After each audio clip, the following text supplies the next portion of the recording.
No soy varonil, ni delgado, ni blanco, ni disfruto del cuero, ni tengo pronombres. Y sin embargo ahí estuvo él, observando en los espesores citadinos, esquina oscuras que silencia, la sexualidad culposa de los cuerpos invisibles, hacer de la ciudad una caverna subterránea que desnuda los írises, las lenguas, los glandes centrellados del boxer al pantalón. Una lucidez de vodka rabioso y entrañas palpitantes. Un vaivén del engaño cotidiano del día a la mariconada realidad del cuerpo. Sacarle de esas cajas del rincón la sexualidad en sombras de deseo, el esperma pupulante de la mirada y los ojos sedientos de aromas a néctar viril exudando del pistilo.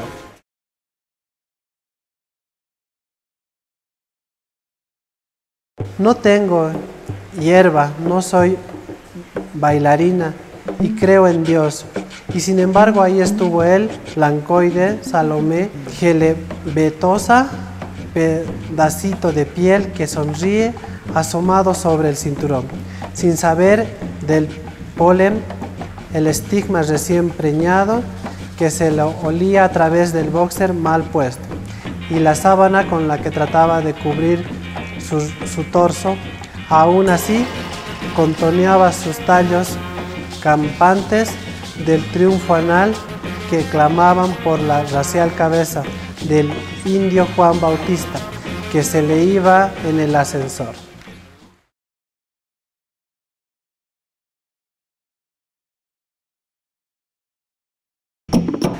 No soy yo el de la foto, soy matriz infértil, seropositiva de género indetectable y pronombres intransmisibles. Soy útero de tierra india que ha luchado por blanquearse al ojo ajeno, que ha querido ser deseo del colonizador y sin embargo ahí estuvo él, suspiro último del entendido herido. ¿Tienes condón? En ese barrote erecto de la verdad libre no existía la prevención venérea y tal vez no era posible en tamaña oscuridad. O tal vez no merecía el indio ese cuidado, libre en las pieles que abandonaban su raza solo en el instante en el que su cuerpo se hace ciego, verdugo de sí mismo en el deseo. Alma que se oblicua en el exhalo sexuado de la fragancia anal. Éxtasis de la verdad nacida en la oscuridad de una prisión donde no era posible la elipse mística del viaje, ni mirar la barbarie del indio o al salvaje.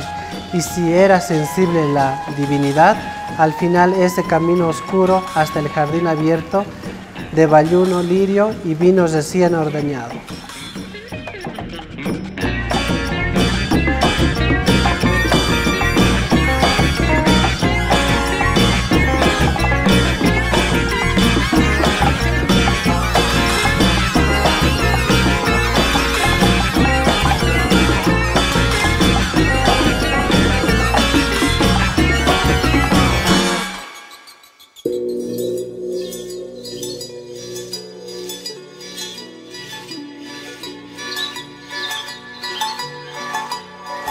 Bienvenidos, bienvenidas a esta nueva intervención callejera de Nación Marica. Ya saben, estamos haciendo estos videos en diferentes espacios, no solamente en la ciudad de La Paz, ahora estamos precisamente en la ciudad de Potosí, haciendo estas intervenciones callejeras en espacios emblemáticos, en espacios históricos, que tienen que tener historia, memoria, ¿no? Y la idea de estas intervenciones en otros departamentos, en este caso en Potosí, es hacer estos programas para pensar Potosí desde diferentes perspectivas, siempre pensando desde nuestra disidencia, desde nuestra adhesión a diferentes movimientos como el feminismo, cuestionar el patriarcado y otras cuestiones también que hacen, que entrecruzan toda la historia de Potosí y también la sociedad actual en la que vive esta ciudad. Y ahora nos encontramos acompañadas de Marcos Casas. Él es presidente de la asociación A Mi Manera LGBTI Potosí Marcos, bienvenido, bienvenida a Nación Marica. No, muy alegre, muy contento de la invitación y siempre vamos a estar disponibles para cualquier requerimiento. Gracias, Marco, por aceptar esta invitación de Nación Marica.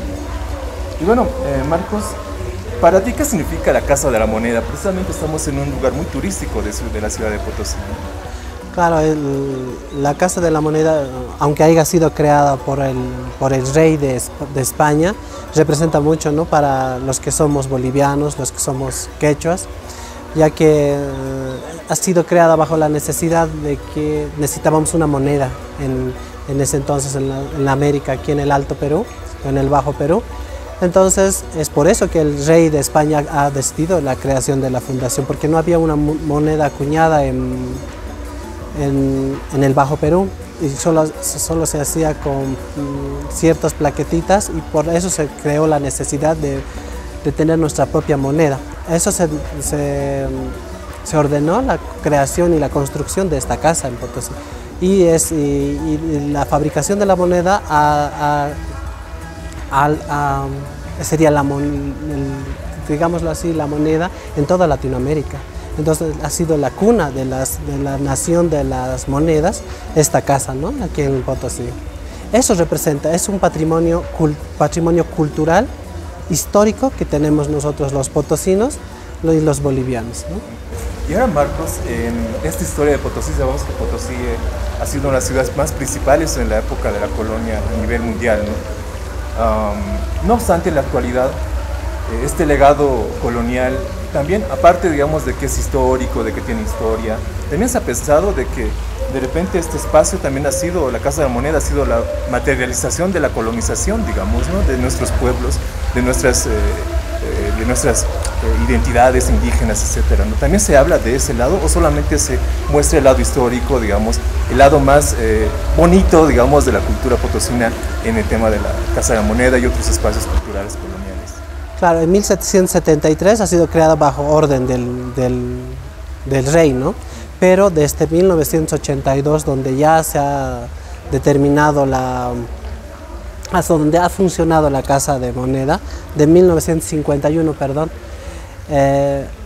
ya llega a ser parte de nosotros. Ya lo hemos visto como algo colonial. Por más que haya sido ordenado por los que nos tenían en dominación española, ya ha sido nuestra desde 1951. Entonces, es una de las construcciones, casi de las únicas construcciones que desde ese año se ha mantenido en pie.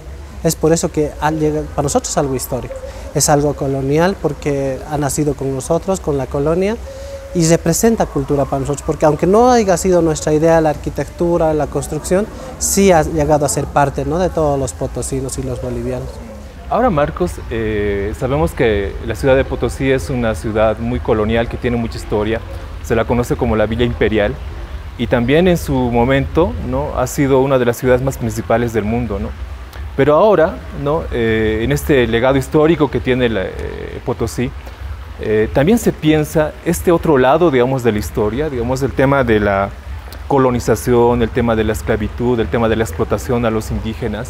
También se piensa, se cuenta esa historia, o solamente se cuenta la historia oficial, digamos, ¿no?, de que ha sido una de las principales casas de moneda a nivel Latinoamérica, de aquí salían monedas a Europa, etcétera, ¿no? También se cuenta esa otra historia de explotación, por ejemplo, a los indígenas y de expropiación de la riqueza de este suelo. ¿También se cuenta esa historia o no lo hacemos? No, si revisamos la historia, ¿no?, por lo menos el principal libro para mí es La historia de Bolivia de Carlos Mesa.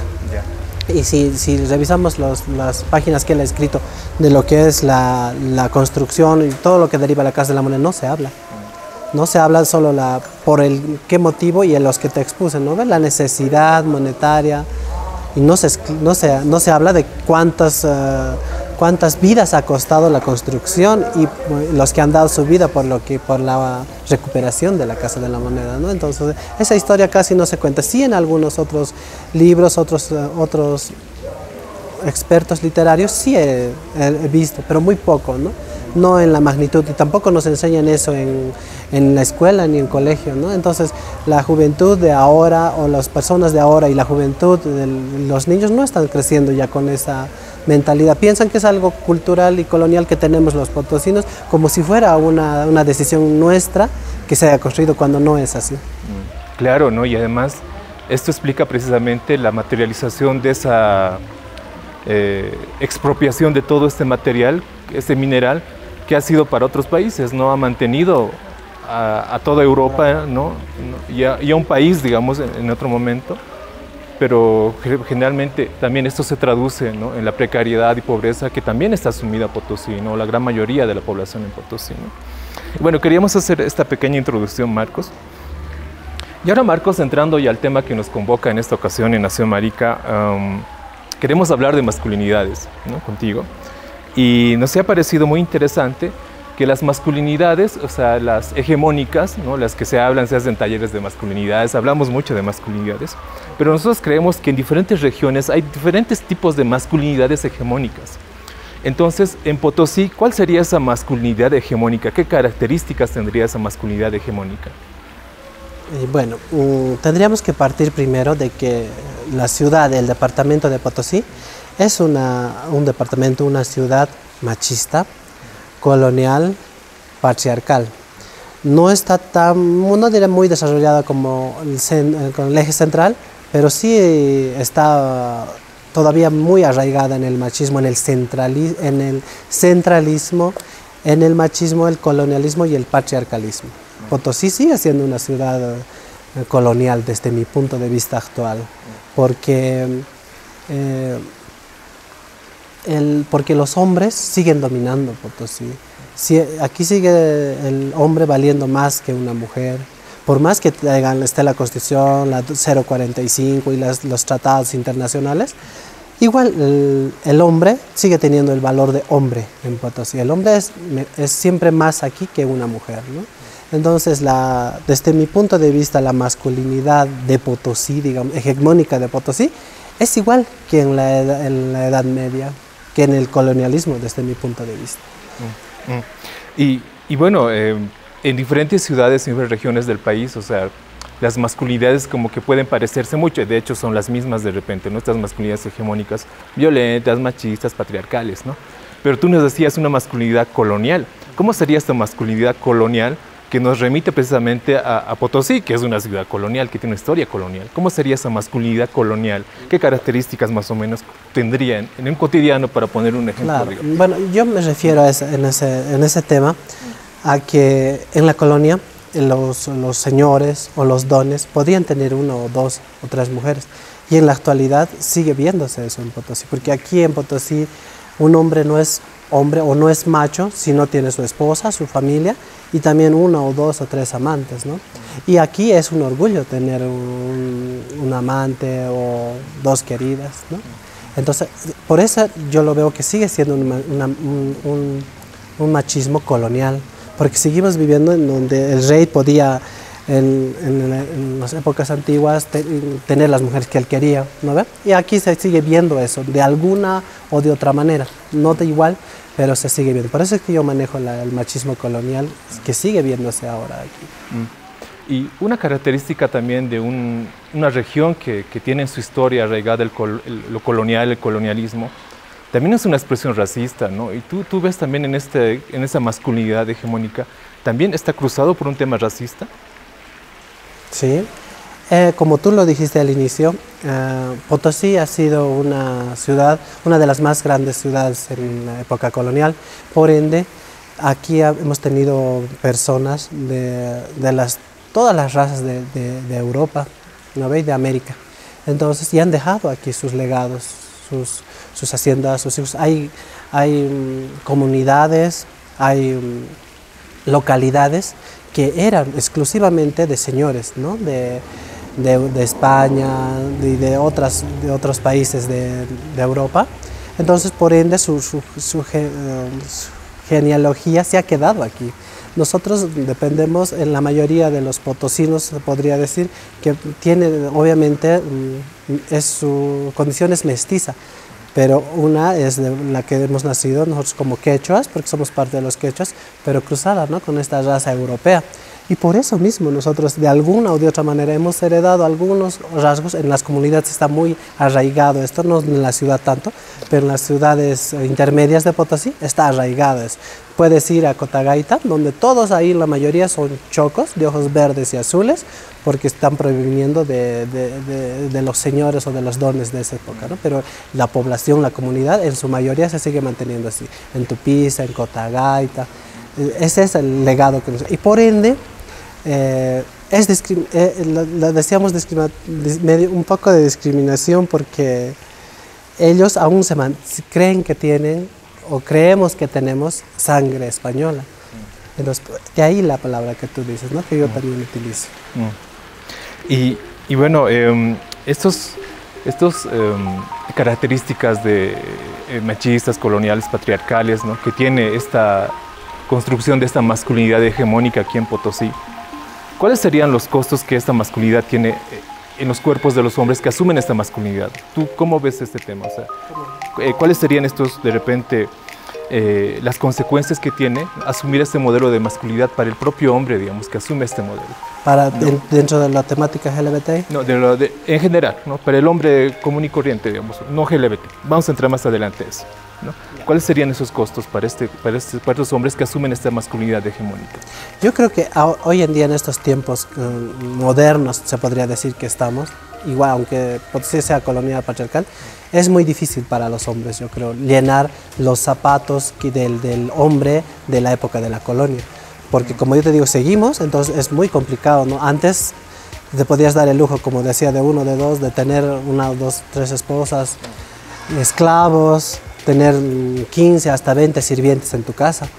Y ahora eso es unos zapatos muy difíciles de llenar para los hombres heterosexuales en la actualidad aquí en Potosí, porque nos crían, ¿no? Desde chiquitos, tu abuelo, tu papá nunca lloraba, si él tenía esto, él a sus 14 años ya tenía tantos hijos, ya tenía una casa. Entonces es muy difícil para los hombres llenar esos zapatos de los hombres y de la colonia, ¿no? Entonces es muy complicado para los heterosexuales llenar esa palabra que se utilizaba hombre antigua a hombre moderno. Y ellos tratan, pues, de alguna o de otra manera, porque estamos arrastrando la educación de nuestros abuelos en nuestros padres y los que tienen en sus hijos, ¿no? Entonces es algo que no está cambiando en Potosí mucho, porque está dando vueltas, es como una rosca, vuelve y vuelve lo mismo. Entonces, es para mí, viendo a mis amigos, a los compañeros de trabajo, vecinos, es muy difícil llenar el rol del hombre machista colonial del ese entonces a la hora. Es muy difícil, pero tratan de hacerlo, tratan de hacerlo. Y bueno, estamos acompañadas de Marcos Casas. Él es presidente de la asociación A Mi Manera Potosí. Y bueno, Marcos, entrando ya, llevaremos el agua a nuestro terreno. En la población gay, ¿no? O sea, ¿cuál sería ese modelo de masculinidad? ¿O no existe un modelo de masculinidad en la población gay? ¿Existe? Existe. ¿Cuál sería ese modelo? Desde Potosí te voy a hablar. Claro, exactamente. Hay dos modelos, podemos partir de dos vertientes aquí en Potosí, en la actualidad. Uno, que son más que todo llevados por los adolescentes, los jóvenes, que están con sus hormonas revoloteando en sus cuerpos, entonces les vale. Ellos ejercen una masculinidad, se podría decir, muy incipiente, ya que ellos más que todo les gusta la joda, les gusta la fiesta, les gusta la diversión, entonces no se están fijando mucho en el ser el hombre varonil con el pelo corto, el comportamiento, el pantalón, el color de ropa, porque además están viviendo la juventud, la joda, la diversión. Ese sería el hombre gay adolescente y joven, ¿no? La otra vertiente sería el hombre gay ya más maduro, con responsabilidades, con la sociedad y con su familia, donde tiene que trabajar. Y por ende, como vivimos en una sociedad patriarcal, machista, aunque sepan que yo sea homosexual, en mi trabajo tengo que guardar los debidos decoros para poder yo seguir trabajando. Si quiero que me vuelvan a contratar, tengo que guardar ciertas apariencias. Entonces ya el hombre gay aquí en Potosí, desde que ya trabaja, sale de la universidad, se cambia totalmente, se aleja de lo que era la diversión, la joda, del ambiente de las personas con diversa identidad sexual genérica, y se aísla de la comunidad, de las organizaciones, crea, ¿no?, su propio mundo, donde ya es más responsable, trabaja. Y lo peor de los casos, ya cuando son maduros, por la presión social, llegan hasta casarse, hasta tener hijos, ¿no? Pero nunca han dejado de ser homosexuales.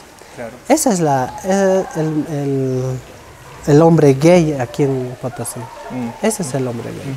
Aunque estas dos vertientes que nos comentas, Marcos, es como también están sumidas a una masculinidad hegemónica, la que mencionábamos, ¿no? Machista, patriarcal, ¿no? Etcétera, ¿no? Entonces, podemos decir que esa masculinidad hegemónica que se construye en el ambiente gay especialmente, está mirando esta masculinidad hegemónica, ¿verdad? O sea, mientras más varonil eres más aceptable, digamos, ¿no? O sea, el sujeto activo es el más, digamos, cotizado, digamos, ¿no? El sujeto que no es, digamos, que no es varonil, digamos, como que viene siendo devaluado, digamos, ¿no? Entonces, como que hay esas dinámicas machistas al interior del ambiente homosexual, ¿no? Entonces, podemos afirmar que la construcción de la masculinidad hegemónica es la misma en el ambiente homosexual, digamos, que en el ambiente hetero. Es esa misma machista, patriarcal, ¿no? Etcétera. Racista, es la misma. Pero siento que, Marcos, en algún momento en nuestras vidas, nosotras al menos, hemos roto esa masculinidad, ¿no? Y al menos desde nosotras, desde Nación Marica, creemos que nuestra niñez ha sido un punto donde nos hemos rebelado con este sistema, de repente sin saberlo, ¿no? O sea, no hemos jugado al fútbol, etcétera, no éramos niños libres, digamos. Hacíamos lo que nos daba la gana, jugábamos con muñecas, etcétera, ¿no? Entonces, como que siento que desde nuestra niñez hemos desobedecido este mandato masculino, ¿no? ¿Tú estás de acuerdo con eso o no? Que en nuestra niñez hemos roto estos esquemas masculinos, hegemónicos. Sí, se ha roto y se sigue rompiendo, ¿no? Pero eso es cuando no teníamos consecuencias de nuestros actos. Cuando, como tú mismo lo has dicho, cuando somos niños, adolescentes, no pensamos en el futuro. Es por eso que lo hacíamos sin pensar, por eso se divide, por eso siempre digo en dos etapas, ¿no? Y eso evidentemente se ha visto, yo mismo he sido así. Pero ¿Tú jugabas con muñecas cuando eras...? Sí. Yo también, así que hemos roto este mandato masculino de jugar con autitos, por ejemplo, ¿no? Yo creo que romper los estereotipos es lo que nos hace únicos y especiales a nosotros, las personas homosexuales, porque rompemos el estereotipo que tenemos, ¿no?, de la sociedad o del patriarcado, del machismo. Pero cuando somos niños, niñas, no pensamos en esto, ¿no? O sea, somos libres, básicamente, ¿no? O sea, jugamos con muñecas porque nos da la gana de hacerlo, ¿no? Claro. No nos gusta el fútbol porque no nos gusta, punto, digamos, ¿no? Es como que teníamos esa libertad de hacerlo, ¿no? Pero sin pensar de que estamos deconstruyéndonos, digamos, ¿no? Sí, ajá, claro. Y vamos, tarde o temprano que salimos de la universidad, tenemos la necesidad de trabajar y autosustentarnos, ¿no? Pero justo, Marcos, en ese momento como que volvemos todavía a ascribirnos a esa masculinidad hegemónica, digamos, ¿no? O sea, ¿pero por qué lo hacemos? ¿Por qué volvemos? Yo pienso que es más que todo por lo económico, que sin economía nadie podría vivir, y dos, por la presión social. O sea, tú dices por lo económico porque si fueras, digamos, muy abierto o muy amanerado, lo vamos a decir, o sea, ¿no encontrarías trabajo? No, en Potosí no. ¿Por qué? Porque aquí no valoran, por más que seas el mejor profesional, pero si eres una persona visiblemente gay, no, buscan cualquier excusa para sacarte del trabajo, y lo han hecho, ¿no? Y yo, como asesor también de mi organización, he visto muchos casos donde hemos tenido que hablar y hemos logrado la reinserción de los compañeros en instituciones públicas, ¿no? Pero ya cuando regresan se les hace la vida imposible, entonces han decidido retirarse, ¿no? Entonces es una verdad que aquí, aunque lo lamentable de nosotros es que no gritamos eso, ¿no? Yo he visto muchos casos, de los 34 casos que yo he llevado, uno solo ha llegado a sentencia, los otros no, que ya me están haciendo mucha publicidad, han decidido retirar la denuncia, ¿no?, de la Inspección del Trabajo, de la Fiscalía, de todos los otros lugares donde ha habido, lo han rechazado porque, ay no, que Juan Pérez, que había trabajado en la alcaldía, había sido gay, entonces, pueblo chico, infierno grande. Entonces, es por eso que la presión te ayuda a dejar tus plumas, tus ademanes y cambiar en una construcción de una persona más acorde a la sociedad. Que es este masculino hegemónico, ¿no? Y eso es muy triste, ¿no? Como que de niños, niñas, niñas, rompemos esto porque somos libres de hacerlo. Luego por la presión social y económica también como que nos volvemos a insertar en este modelo porque ese es el modelo aceptable, ¿no? Y eso devela de repente lo que tú me cuentas, Marcos, que Potosí es una sociedad muy conservadora. Y este conservadurismo de repente también se asienta en su historia colonial, ¿no? En su historia de iglesia, catolicismo, etcétera, ¿no? Sí, no sé si te has dado cuenta, Potosí tiene muchísimas iglesias como en Europa, como en las ciudades, ¿no? En la colonia de la Europa. Y la construcción de una familia aquí en Potosí está muy cerrada, muy cerrada. No hay estas familias diversas. No hay, aquí no existe. Y si existe, las tienen que hacer desaparecer. Las iglesias, el catolicismo, la familia que está muy consolidada, muy arraigada. Entonces es muy difícil para nosotros como líderes visibles romper eso, ¿no? Va contra nuestra integridad personal también y organizacional si queremos romper nosotros esos esquemas de la masculinidad y la familia hegemónica, ¿no? Y Marcos, tú que tienes mucha experiencia en relacionarte mucho con la población LGBT y especialmente con los compas, las compas gays, ¿tú crees que se está construyendo otra masculinidad que no sea esta hegemónica, que venga desde la población gay o no? Sí. ¿Cuál sería esa, la que tú estás viendo, por ejemplo? Los que, como hablábamos, ¿no? Los que decidimos desde muy chiquitos romper con todo. Llega un punto donde tenemos que decidir. Uno, sigo así con esta vida, la que he decidido, romper los esquemas, ser como soy, lo que yo me siento, o de lo contrario, lo que hablábamos, ¿no? Seguir por este camino que es la responsabilidad, dejar el ambiente, se podría decir. Hombre.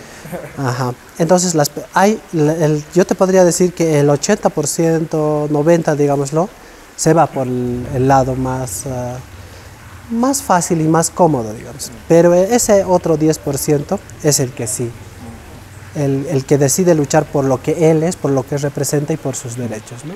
Y ese 90% que nos dices es muy grande, ¿no? Es casi toda la población como que se asume desde un modelo hegemónico masculino, ¿no?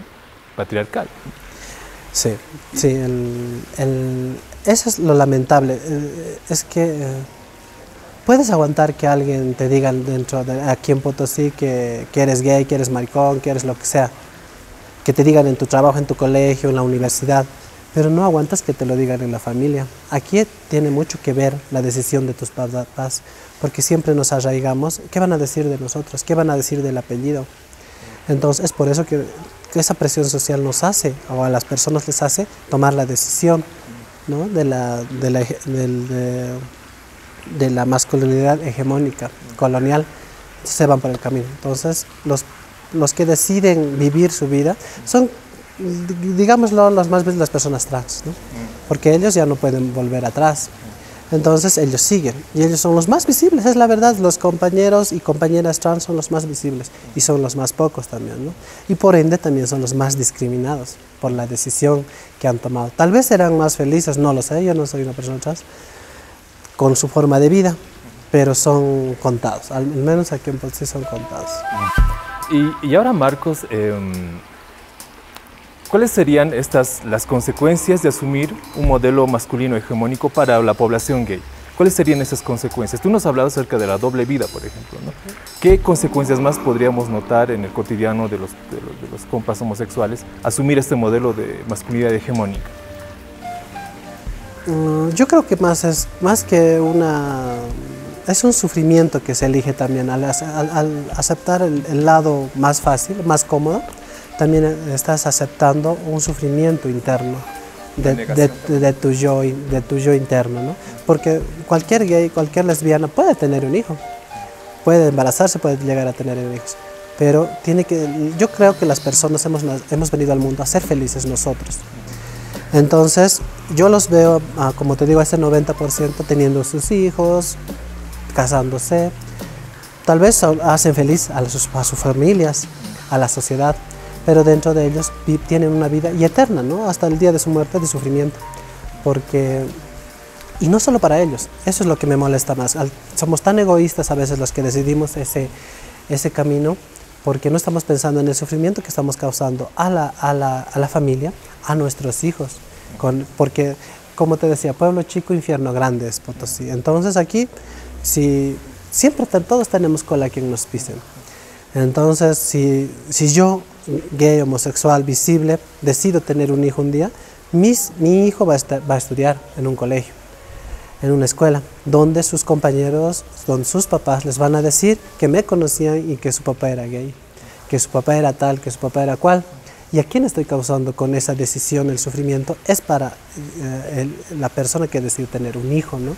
Y yo los considero a ellos muy cobardes y muy envidiosos de su parte, porque están pensando más en el que dice la sociedad de él, pero no están pensando en las consecuencias que van a traer con esa decisión, ¿no? Entonces yo estoy muy en contra de eso, de que los gays, los homosexuales decidan conformar familias. Yo en lo personal los aparto de mi amistad, porque yo creo que eso no solo conlleva que él sufra, sino conlleva que una familia, y por ende las familias tenemos familias, ¿no?, sufra. Entonces yo estoy en contra de eso, pero esa sería otra consecuencia de esa decisión. Exacto, ¿no? Pero lo que tú mencionas, Marcos, es como, es como querer contener el problema ahí, digamos, ¿no? No querer que salga, ¿no? O sea, pienso que todo cambio siempre pasa por un tema de sacrificio y sufrimiento, quizás si es que vale el término, ¿no? Porque algún momento esto tiene que romperse, ¿no? Y siento que las familias de repente, quienes quieren tener familia, adoptar un niño, niña, digamos, o sea, tienen el derecho de hacerlo, ¿no? Pero sabemos que ese niño o niña se va a enfrentar a una sociedad patriarcal, homofóbica, etcétera, pero alguien tiene que iniciar todo eso, ¿no? Alguien tiene que hacerlo, porque si no, no va a pasar nada, esto no va a cambiar, ¿no? Ya se ha hecho, ¿no? Pero no, yo te digo en el sentido de que aquí ya se ha hecho muchísimos, hay muchos casos. Pero se enfrenta a una sociedad conservadora, patriarcal. Pero es que nosotros como sociedad potosina no estamos preparados, como en Estados Unidos o otros países, donde los hijos de unos homosexuales es como cualquier otra persona.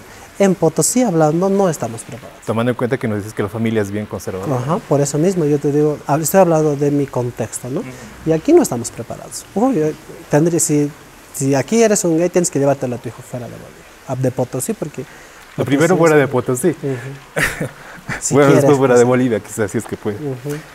Bueno, y otra consecuencia quizá de asumir este modelo hegemónico de masculinidad para un compa homosexual, también es que pueda ejercer violencia machista contra su propia pareja, ¿no? ¿Tú has visto este tema de violencia machista al interior de las parejas homoparentales? ¿Cómo ves ese tema? Sí, ¿no? Más que todo en las mujeres. Porque hasta las compañeras lesbianas son más machistas que los mismos homosexuales. Pero, bueno, en parejas gays también. Y sigue, ¿no? Es que arraigamos esa educación que hemos tenido de nuestros abuelos hacia nuestros padres y de nuestros padres hacia nosotros, que siempre podemos decir, ese contraste hegemónico de la familia, el hombre siempre, por ende, no puede, tiene que cabello corto, tiene que hablar grueso, no puede llorar, no puede ni entrar a la cocina, ¿no? Y se sigue viendo. Yo te cuento que ayer tuve una cena con varios colegas de trabajo y se sigue viendo cómo lo deseducan a sus hijos así. Y ellos dicen, y llevamos la sociedad, llevamos doble discurso, ¿no? No, que yo acepto que si mi cuate es así, yo lo respeto. Pero cuando les toca a sus hijos, es la tercera guerra mundial, ¿no? En la familia. Entonces es tan hipócrita la sociedad, ¿no? Y en decir, y yo con eso choco bastante con las organizaciones, con personas visibles aquí en Potosí, no voy a hablar de otro lugar, que piensan que aquí ya no existe la discriminación, cuando están tapando el sol con un dedo. Ellos hablan porque son personas públicas, ¿no? Y dicen, no, a mí me respetan, lo quieren. Y es verdad, a mí también, si yo ahorita quiero hablar con el gobernador, me va a poner alfombra para recibirme. Porque soy una persona que es visible, ¿no? Pero a ver, que le discriminen a un compañero que no es visible, no, él sufre todo tipo de discriminación. Y eso es lo que yo choco bastante con las instituciones públicas, privadas, compañeros visibles de las organizaciones LGBTI, porque la discriminación en Potosí sigue con sus arraigados, muy, muy grande. Tal vez para nosotros que somos visibles no lo es, pero para los que no son, yo sé cómo sufren ellos y por eso yo pienso que aquí no existe a mí me aceptan, es mentira. Eso es mentira, es una forma de disfrazar la realidad. Creo que me salí del... No te preocupes, Marcos. Y eso me parece muy interesante, marcar eso de que precisamente, o sea, las cosas como en otras regiones también, o sea, si existe homofobia, ¿no? De por ende ya la familia es muy tradicional y machista, patriarcal, pues por ende también es homofóbica, ¿no? Entonces como que cosas que se van enlazando. Y ahora, Marcos, ¿qué hacer frente a todo esto? ¿Qué solución plantearías a todo esto desde tu contexto, desde tu propio trabajo y experiencia, ¿no? ¿Cómo enfrentar esto? ¿Cómo enfrentar esta homofobia, esta transfobia, este machismo, esta misoginia, ¿no? En tu contexto? ¿Cuál sería más o menos tu propuesta, digamos, queriendo soñar un poco? Yo creo que cualquier cambio de una sociedad parte siempre de la educación. Entonces, yo diría que es casi muy difícil, o por no decirlo imposible, que nuestros abuelos o nuestros papás entiendan los cambios que estamos llevando como sociedad, como población, su diversa identidad sexual y genérica, ¿no? Pero el cambio, si queremos un cambio, ya no lo vamos a ver en ellos, lo tenemos que ver en la niñez, en la juventud y en las generaciones futuras. Entonces, la educación yo pienso que sería un pilar fundamental, que puedan implantarse, no de golpe, pero poco a poco desde los colegios, y que los papás permitan, ¿no? Porque son los que más se oponen a una educación de todo lo que es la diversidad sexual y genérica. Yo pienso que debería implementarse eso en la currícula, pero algo bien, no algo como está ahora aprobado por el partido en función de gobierno. Y no, yo no pienso que esa sea la solución. Yo pienso que tendría que ser consensuada y que vean, ¿no? Y que los hijos tarde o temprano nos llega a decidir a nosotros. Van a decidir también ellos, ¿no? Como todos nosotros, qué camino tomar. Y que sea más fácil para ellos ese camino, decidir cuando tengan que decidirlo, en lo que estábamos hablando, en lo anteriormente, decidir por qué lado, ser feliz o hacer felices. Entonces, eso, la educación más que todo. Para mí ese sería el pilar fundamental. Estás viendo Nación Marica en esta intervención callejera desde la ciudad de Potosí. Estamos ubicadas en la Casa de la Moneda. El sol nos está dando fuerte, Marcos, pero es característico en esta época donde ya estamos entrando casi invierno. Y estamos en estas intervenciones callejeras para pensar Potosí, ¿no? Pensar Potosí desde una mirada homosexual, desde una mirada marica, y también hacer crítica acerca de estos temas que nos cruzan en nuestro cotidiano, como es el machismo, patriarcado, etcétera, ¿no? Y ahora tú, Marcos, nos decías que una de las soluciones precisamente la educación, ¿no? En la coyuntura actual en el país se está hablando mucho de la currícula educativa, ¿no? Es un tema de educación sexual y toda la cosa, ¿no? Y ahora tú, Marcos, sabemos que tú tienes mucha experiencia como educador, ¿no? En la población LGBT. ¿Tú crees que la población gay necesita una educación sexual integral, específicamente para la población gay, o no? ¿Por qué? Porque no voy a hablar de toda la población, pero la población que decide vivir su vida, donde no le interesa lo que digan la gente o los demás o sus familias, decide vivir una vida promiscua. Y eso no sé si se pasará en todo Bolivia, pero aquí en Potosí eso se ve, ¿no? Los que tienen una sexualidad, su identidad sexual abierta, deciden vivir la promiscuidad muy seguida, ¿no? Y por ende eso conlleva a diferentes consecuencias, ¿no? Como enfermedades, las ITS o el VIH-Sida. Entonces sí, la población que realmente que está viviendo una vida, una sexualidad abierta, tiene que tener una educación sexual. Y eso es lo que quisiéramos, ¿no? Nosotros todos que, wow, bueno, es que está mal dicho, ¿no? Porque sigo yo viviendo en el colonialismo al decir, quisiera que fuera como en otros países, donde el ser gay también está implícito el cuidado, ¿no? El uso correcto del condón y de otros tratamientos, pero aquí no. Aquí no piensan que la persona que ha decidido vivir una vida homosexual libre está abierto a tener una vida sexual muy, se podría decir, una vida sexual muy errónea desde mi punto de vista, por no decirlo de otra forma, porque es como con quien puedas, ¿no? Y no tienen límites. Por el hecho que son abiertos no les interesa el que dirán ni a quién hacen el daño o se hacen el daño. ¿Y esta educación sexual para gays adultos, lo vamos a decir? Porque es imposible hablar de estos temas en la niñez, etcétera, en la adolescencia, por los colegios y todo, ¿no? Aparte del tema de ITS, VIH, uso correcto del condón, digamos, o sea, ¿qué temas más podríamos hablar, digamos, si es que queremos una educación integral sexual para gays adultos, digamos? ¿Cuáles serían esos temas? Podemos lanzar cualquier tema que se te ocurra, ¿no? Por ejemplo, no sé, se me ocurre salud anal, ¿no? Salud rectal, o sea, cosas así de repente, ¿no? Que también hacen a nuestra sexualidad, ¿no? O sea, ¿qué temas otros podrían salir en esta educación sexual integral, digamos, para hombres gays o para gays adultos? ¿Cuáles serían esos temas, según tu opinión? Es muy difícil, ¿no? Para los gays adultos, cuando ya en tu adolescencia y en tu juventud ya has tenido experiencias sexuales, es muy difícil alguien que no ha utilizado estos métodos de protección, utilizarlos cuando ya eres más adulto, ¿no? Yo pienso que dentro de esa educación sexual hablando, tendría que estar también la capacitación hacia los padres de familia, porque el hecho que tu hijo sea uno homosexual o no, tiene que tener el mismo cuidado que cualquier hijo hetero, ¿no? Igual el mismo cuidado, no porque le vas a embarazar, sino por las consecuencias que puede traer, y eso tendría que partir de la familia, ¿no? O de las entidades educadoras, ¿no? Del Ministerio de Educación y de las currículas escolares. Pero más allá, hablando de lo que tú mencionas, de una sexualidad anal, de formas de prevenir todo eso, es muy complicado. En Potosí es muy complicado juntar personas y que puedan tomar estos cursos o estas capacitaciones, hablando de adultos y de jóvenes peor, porque aunque estén presentes, yo sé que no están poniendo atención. Entonces, como hablar al viento. Es muy difícil, eso es, como te digo, es muy difícil cambiar a nuestros abuelos y a nuestros papás en sus pensamientos, y también a los homosexuales aquí, ¿no? No sé si se lo responden, pero aquí igual. Tiene que pasarte algo muy grave, algo muy feo, para que recién pongas los pies sobre la tierra, ¿no? Sí, podríamos hablar de 1000 formas, ¿no? El programa lo hace, los programas lo hacen en cada ciudad. Pero el caso que hacemos es muy escaso, muy poco.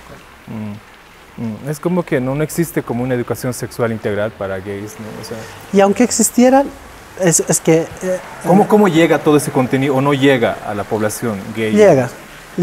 O sea, sí. Según tú, ¿cómo llegaría? Pero que no sean talleres, que sea otra cosa. ¿Cómo podías llegar con esos contenidos, por ejemplo, educación sexual, a la población gay? Mira, va a salir un poco clasista lo que te voy a decir. Ya, adelante. Pero nosotros nos consideramos las organizaciones familias, ¿no? Y si somos una familia, siempre queremos que todos los miembros de la familia estén cuidados, se protejan. Y si no tenemos esa ayuda de nuestra familia consanguínea, la buscamos en nuestra familia homoparental, ¿no? Entonces nosotros como organización siempre velamos eso en nuestros miembros. La educación sexual, el cuidado que tienen que tener. Es como un hermano, una hermana, un padre. No quisiéramos que le pase eso. Entonces parte de nosotros como organizaciones, familias, colectivos, debería partir eso de nosotros. En nuestra organización yo soy muy estricto en ese tema. Por eso es que chocamos con otras organizaciones en Potosí, porque yo pienso que tienes que ser una persona, si eres de closet, si eres de abierto, muy bien por ti, siempre con ese cuidado. Nosotros nos autocuidamos, les llamamos la atención como unos padres, como unos hermanos, y vemos qué ha pasado con el hermano, con el compañero, con el amigo. Nosotros hacemos ese seguimiento, ¿no? De sus estudios, de su salud, de cómo están dando, de las bebidas alcohólicas, y cuidamos a nuestra familia. Y sus estudios, para nosotros es muy importante que los homosexuales, las lesbianas, se profesionalicen, sean algo, aunque no lo ejerzan, pero tengan un título para que se defiendan más allá. Porque el hecho de ser homosexual y respetando la profesión de cocineros, estilistas, peinadores, no solo somos los homosexuales lesbianas, hemos nacido para tener esas profesiones, ¿no? Entonces nosotros les inculcamos eso. No inculcar, prácticamente son requisitos para ser miembros de nuestra organización, cumplir eso, ¿no? Y de esa forma yo cuido y protejo, digamos, a la gente que está respaldada dentro de la organización a la cual represento. Y quisiéramos que ese anhelo sería de que las otras organizaciones también hagan eso, ¿no? Porque no lo hacen. Aunque nosotros nos digan clasistas, discriminadores, transfóbicos y de todo nos han llamado, pero mientras mi gente de mí no está muriendo, ¿no? Claro, o sea, clara muestra esos de años de la cooperación internacional que ha hecho talleres que no han funcionado, ¿no? Talleres de prevención que poco o nada han ayudado al problema, ¿no? Pues nosotros estamos la solución, los que vivimos en el lugar, somos la solución. Sí, exacto, ¿no? Y yo sé que es un poco clasista lo que te he dicho, discriminador, por eso no nos bajan las otras organizaciones a nosotros así, pero estoy cuidando a mi gente y se ha visto muy buen resultado en mi organización, ¿no? Las otras organizaciones no. Entonces, pero bueno, cada quien cuida a su familia como una familia consanguínea, ¿no? Bueno, yo pienso que eso deberían hacer las otras organizaciones también a nivel local y en otras ciudades. Que no son talleres. Ajá. Que no son talleres. Es un cuidado familiar, ¿no? Exacto. Aunque ¿no? No sea una familia directa. Y claro, ¿no? Y en esta familia homoparental que tú mencionas como método o técnica, digamos, para el autocuidado de los miembros, de las miembros, también, imagino que también se están pensando desde una familia no tradicional, o sea, no hay un papá, mamá, digamos, o cómo está funcionando esta dinámica literal. No vaya a ser que vaya a ser la misma familia patriarcal, digamos, repetida de tu familia. No. Siempre, pero tiene que haber en cualquier sociedad o organización un líder, una cabeza, ¿no? Y si el líder y la cabeza andan mal, todo va a ir mal. Entonces siempre tiene que haber un cierto respeto hacia el líder y un comportamiento. ¿Y esa jerarquía es vertical o horizontal? ¿Cómo están viendo? Vertical. Ya. Entonces, donde todos podemos decidir, pero siempre hay uno que tiene la última palabra, digamos, ¿no? Sí, sí. Aunque son construcciones, ¿no? Sí. Se podría decir desde la época de las cavernas, pero es así. Sí, exacto, ¿no? Necesitamos. Quizás, siento que tal vez el reto de esas familias que están haciendo en Potosí es pensarse esto, ¿no? O sea, pensarse desde un otro enfoque tal vez de familia, ¿no? Que no sea la tradicional y repetida en la familia, ¿no? Siento que tal vez podría ser un buen cambio. Quizá. Sí, las organizaciones deberíamos ser, yo pienso, deberíamos ser. Yo no le digo lo soy el 100%, pero tratamos de. Sí. Y deberían ser como familias porque nadie te va a cuidar como tu papá o tu hermano, ¿no?